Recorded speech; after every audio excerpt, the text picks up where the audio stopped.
Hi guys, welcome to How to Solutions YouTube channel. In today's video, I'm going to show you how you can hide like and dislike count on YouTube video from phone. Before getting into this video, must subscribe to our YouTube channel and click on the bell icon.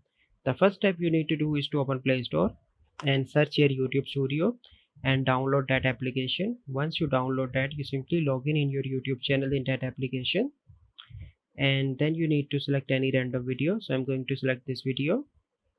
Okay, and then you need to click on the pencil icon in the top right. Once you click on that, then you need to click on more options. Here you need to scroll down, and here you can see that show how many viewers like this video. You can see that this option is currently check mark. You simply need to uncheck, and then you need to go back, and then you need to click on save on the top right.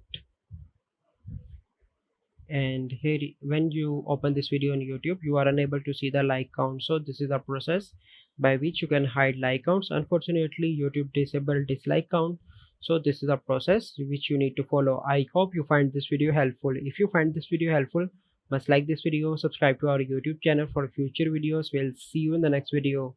Thank you, have a good day.